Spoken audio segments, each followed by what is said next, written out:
Hello everybody, welcome to Snyder's Inc. And today we have got MrBallen reaction here, and this is shocking footage reveals pure evil. Now I'm gonna be honest, I know this story. I know what this one's about. So I don't know how much I'll give into here. This might be just one where I kinda let it play and give my thoughts as it goes along. I don't really know how this will go. But I do know the story. It's fucking insane. We don't get right into it. Ladies and gentlemen, hit the like button, hit the subscribe button, comment your thing down below. If you'd like to help the channel out with a donation, you can leave a super thanks or a link to my PayPal's in the description. Let's go.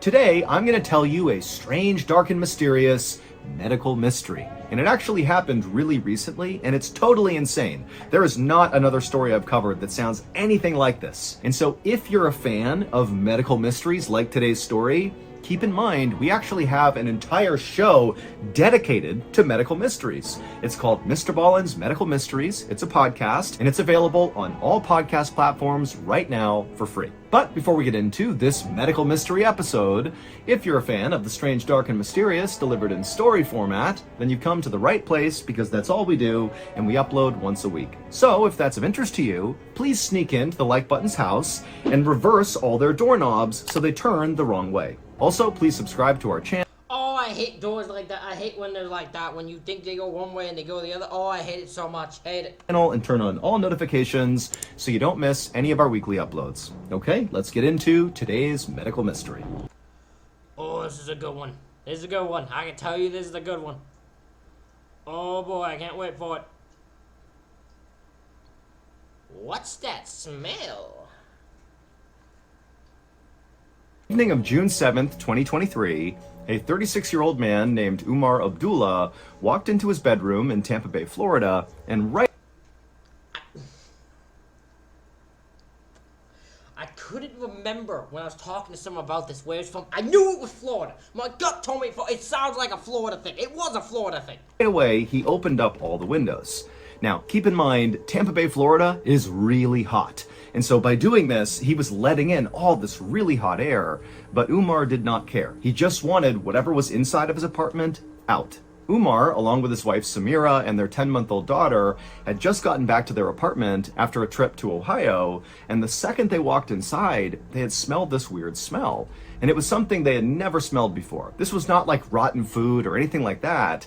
This was like a chemical smell, but even that wasn't a good description. It was like a cross between chemicals and maybe paint. And so at first, Umar and Samira just walked around their apartment, predominantly in the kitchen, looking for things that could be leaking, in the fridge or in cupboards or whatever, but they couldn't find anything that seemed like it could be the cause of the smell. And it was around this point, when they were totally stumped, that Umar and Samira remembered that their apartment building was extremely well taken care of. Like, repairs were done immediately and all the time in every single unit, and the fact that they had been away in Ohio had been known to their apartment manager. And so they thought, maybe while they were gone, maybe somebody had come in here and maybe touched up some paint or made some repairs or something, even though it seemed a bit weird that they hadn't been informed beforehand that, painting or repairs were going to take place in their apartment. But ultimately, that's what they chalked it up to. And so it was at this point that Umar and Samira walked all around the apartment, opening up all the windows, and Samira also lit a candle as well. And pretty soon that weird smell disappeared, and both the parents just kind of forgot about it. And so Umar grabbed all their luggage from their trip and began unpacking it into the drawers and putting toiletries away. And at the same time, Samira put their baby in a high chair in the kitchen, and then Samira began preparing dinner. And a few minutes later, as Umar was still putting things away, he heard Samira calling from the kitchen to, hey, come out here for a second. And so Umar stopped what he was doing, he went into the kitchen, and he looked at Samira, and she was looking very concerned down at their daughter. And their daughter was in her high chair, and her dinner was right in front of her, but she wasn't eating. And their daughter seemed really fussy. And normally, their daughter was such a get-along kid who never fussed, who always ate her food, and so this seemed really out of character. And so both parents kind of stared at the daughter for a second, and then Umar was like, you know what, all the windows are still open, and it's getting pretty hot in here, maybe the baby's just fussy about the heat. And so Samira agreed that could totally be it, and so the parents went around the apartment, closing down all the windows, allowing the air conditioning to kick back on and cool the apartment down. But about an hour later, after the apartment had cooled back down, the baby was still very fussy. And at this point, Umar and Samira were trying to put the baby to bed, and they were really struggling with that. And also, in addition to the baby obviously not feeling very well, Umar and Samira both began to complain that they had headaches. And so at this point, the parents assumed that, you know what, all of this, the baby's behavior and now our headaches must be tied to just the travel we just went through, and we just need a day to recover here. And so they kind of rushed their baby through her bedtime routine and eventually got her down. And then Umar and Samira took some ibuprofen to help with their headaches, and then they too climbed in bed and drifted off to sleep, hoping that when they woke up, everybody would feel better again. But the next morning, nobody was better. In fact, everybody was doing worse. Umar's headache had now gotten much stronger, and Samira, she still had a headache, but also was very lethargic, and the baby was still very fussy. And over the next few days, their symptoms continued to get worse and worse. Umar's headache went from really bad to pretty much blinding, like he couldn't do anything else but think about his headache. And Samira basically had to lay down all day. It was like no matter how much she slept, she had zero energy, and their poor baby just continued to cry and fuss all the time, and even began to vomit. And so it seemed pretty obvious by this point, after a few days, that the three of them must have caught some sort of bug while they were traveling, that this was not just jet lag, that they actually had some sort of illness. But the parents were convinced that, they could just kind of rough it out, and eventually, after a couple of days, they would get better. But on the morning of June 14th, so this is now a week after coming back home from their trip, not only were all their symptoms still really bad, but on this particular morning, things took a dark turn. That morning, when Umar went to his daughter's bedroom, he's still dealing with this horrible headache. He makes his way into the bedroom, and he goes down to pick his daughter up from her crib, and as he's reaching down to grab her, he freezes. Because on the bed, on the pillow right behind the baby, is all the baby's hair. The baby had clearly lost huge chunks of her hair. And so Umar at this point forgot about his headache and yelled for Samira, and even though she's super lethargic, she could tell this is an emergency, so she got up and made her way into the bedroom, and she looked down too and saw all the hair, and she reached down and scooped the baby up, and she turned the baby over, and sure enough, there was a huge bald spot on the back of their baby's head. But Umar and Samira, they said to each other right away that, wait a minute, I know this is scary, but it is actually a thing that newborn babies sometimes do lose their hair. But when they went online and looked at the age range of when that's kind of a common thing to happen, it was pretty obvious that their baby, being 10 months old, was a little bit too old for losing her hair to be considered a normal thing. And so Umar and Samira sat there and continued Googling, what could this be? My 10-month-old baby is losing her hair.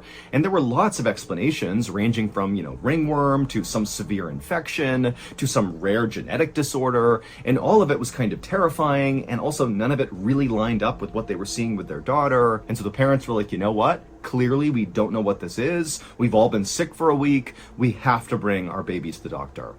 And so as Samira got on the phone and called the baby's doctor, Umar hopped in the shower to get ready to go to the doctor. And as soon as he began shampooing his hair, he noticed clumps of his hair were falling out.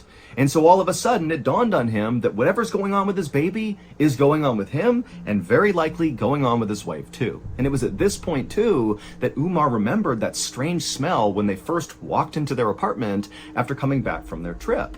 Now, they had opened up all the windows and lit candles, and, the smell had kind of dissipated, and then they had shut the windows again, and they hadn't smelled it again. And so Umar began thinking, wait a minute, maybe we've just gone nose blind to the smell, and maybe there's some sort of contamination in the air. Maybe there's a gas leak or something worse than that. And so as soon as Umar got out of the shower and told his wife about how he lost hair and kind of his theory that maybe there was some contamination in their apartment, Umar called his landlord and explained, the whole situation. And the landlord would tell Umar right off the top that, during the time they were in Ohio, nobody went inside their apartment. So there's no fresh paint in there, no maintenance was done. So whatever you smelled was not from us. And then the landlord said to Umar that, as scary as it sounds, it's possible that you might have like a gas leak inside of your apartment, or maybe you have a freon leak from your air conditioning system, or maybe there's toxic mold. But whatever it is, we're going to get people in there, we're going to find the issue and solve it. And so later that day, sure enough, a gas inspector showed up to Umar and Samira's apartment,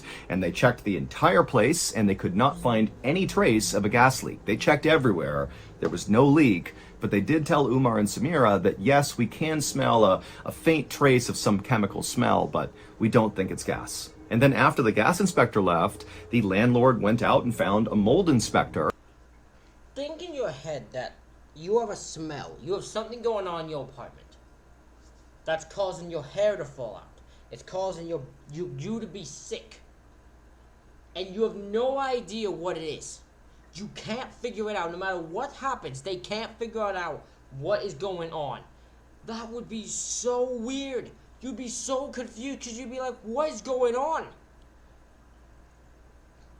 Especially if it's affecting your young child. Oh, you'd be so confused. You'd be losing your mind. You'd be so confused.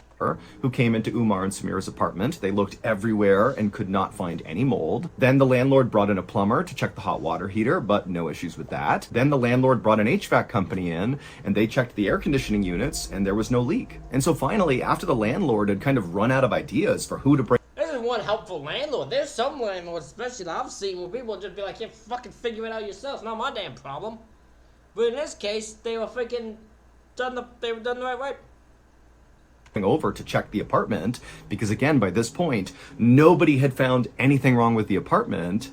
Umar just said, you know what, I'm gonna call the fire department. And so Umar, he calls the fire department, and the fire department, they send over their hazardous materials team or their hazmat team. And so they go into the apartment and they look everywhere, and there is nothing. They could not find any source that was causing the smell at all. It seemed very much like their apartment was totally safe and fine. But by this point, it's now been 2 weeks since Umar, Samira, and their baby had come back from that trip, and they still felt totally horrible. Umar still had his headaches, he was still losing his hair, Samira had begun losing her hair as well, she still had her headaches, she still felt lethargic, and their baby was still losing her hair, and she still was fussy and miserable. And all three of them now had developed this weird shortness of breath, where they'd just be walking through the apartment, and suddenly it was like they couldn't even breathe. And so now they've had all these people who can't find anything wrong with their apartment. They'd gone to their doctors, and the doctors had no idea what was wrong with them. And so it was kind of like they had no idea what to do, but clearly this crisis was only getting worse and worse and worse. And so Umar felt like he had no more options. He couldn't leave his apartment. He couldn't afford to do that. And so they were just stuck in this place that seemed toxic. But all that would change on June 25th, so 2.5 weeks after they came home from that trip, because on this day, Umar discovered something about that chemical smell they caught right when they came back in after the trip. You know, the smell that all the people that had come into the apartment had sort of noticed but couldn't identify. On June 25th, Umar figured something out about that smell. I am so... Well, actually, I know what he discovers, but like... I can just imagine what you were thinking when you discover what this guy discovered. It's insane. Know this, late last year, we launched a brand new... Umar was in his apartment, feeling completely miserable, as was his wife and his daughter, who were in the bedroom. But at some point, Umar suddenly caught a whiff of that weird chemical smell. And as soon as he smelled it, he sort of began to cough, and he was about to call his landlord and be like, hey, I smelled it again. But he decided on this day, instead of calling anybody else, he was going to run an experiment of his own. And so instead of trying to get away from this smell, Umar began smelling in the air as deep as he could to try to kind of figure out where the smell was coming from. And so he began walking around his apartment, sniffing the air, kind of tracing the smell, and slowly but surely he began kind of following the smell through his kitchen, down the hallway, all the way to his front door. And when he got to his front door, he smelled in again, and he could tell the smell was the strongest right now. And so feeling a sudden jolt of adrenaline, he grabbed the door, flung it open, half expecting to see like a chemical cloud floating in the air in the hallway. But as soon as he opened the door, there was nothing outside. And when he smelled in the hallway, you know, the smell wasn't really there anymore. And so he kind of looked around for a second, feeling kind of silly, and then he shut the door, and he was about to just go back into his apartment and just kind of accept that, once again, I got no idea what's going on here. But then he stopped, and he turned back around and looked at the actual door, like the actual front door of his apartment. And he began smelling the door. And the door definitely had the chemical smell. And so he began smelling and tracing his hands all over this door, not even sure what he was looking for. But eventually he worked his way all the way to the bottom of the door. And that's when he felt something. And so suddenly Umar got down and stared at this strange thing he had found on his door. And as soon as he saw what it was, he jumped up and ran to his wife to tell her what he had just found. After talking with his wife about this thing, they came up with a plan. Late that night, Umar waited until the entire apartment complex seemed really quiet, and then as quietly as he could, he opened up that front door, he stepped out into the hallway, and then he made his way over to the big fake plant that stood at the end of this hallway that was kind of right outside, kind of adjacent to his door, and he hid something in the plant. And then Umar went back into his apartment and he shut the door. And on June 27th, so 2 days later, the moment Umar and Samira had been waiting for finally arrived. At around 5:30 p.m. that evening, suddenly that chemical smell began to emanate through the apartment, and their baby began coughing so badly she began vomiting. And so as Samira was tending to their baby, Umar very quietly opened up his front door, looked in the hallway, didn't see anyone, and he rushed over to that plant, and he took the thing he had hidden a couple of days before, and he went back into his apartment, shut the door, and went into his office. And when Umar came out of that office a little while later, Samira was waiting, and she was looking at him, and as Umar came out, it was like he was totally ashen-faced, he looked completely shocked, and he could barely speak. And Samira said, "What's going on? What did you learn?" And Umar said, "We have to get out of here right now. Get the baby. We have to leave right now. We're going to the hospital." And so as Samira bundled up their baby and they started getting their things together, Umar called 911 and told the operator what he had just discovered.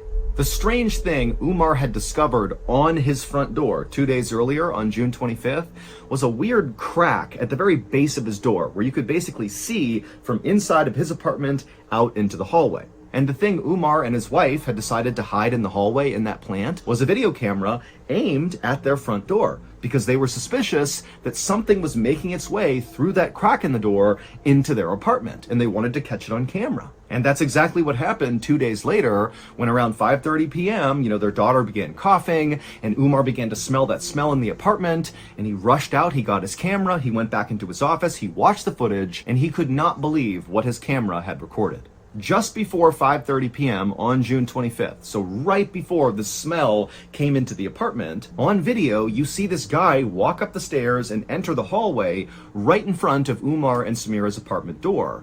And this man had a syringe in his hand, and he knelt down and he placed the syringe into that crack at the bottom of Umar and Samira's door, and he pushed the plunger of the syringe before pulling the syringe out, quickly turning and disappearing down the stairs. And so as Umar and Samira and their baby rushed to the hospital after discovering this video and after calling 911 to tell police what they saw on this video, the police rushed to Umar and Samira's apartment complex. Not to go to Umar and Samira's apartment though, instead to go to the apartment right below Umar and Samira. The man who rented that apartment right below them was a 36-year-old named Zuming Lee. He was a married father of two who was working on his PhD in chemistry from the University of South Florida. And Umar and Samira thought of him as being a really nice guy. He was very quiet, he kept to himself. He even gave them a gift after their daughter was born. But on this evening, when the police arrived at Zuming's apartment and knocked on the door, when Zuming opened it up, he was immediately arrested.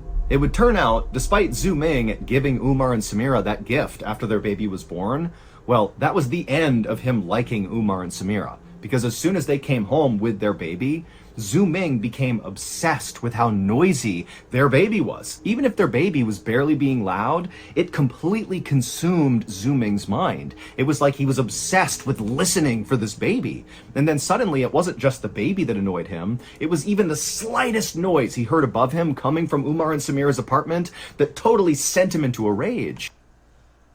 This dude needed help. Like, this is some next level insaneness that any little noise, any little sound, any little thing just causes you to lose your effing mind and snap in a rage. That is need therapy level of help. Because that is insane to get angry so much. If worse can fucking move. Dude, just move. Move. It's so, it can't be that hard. What are you thinking?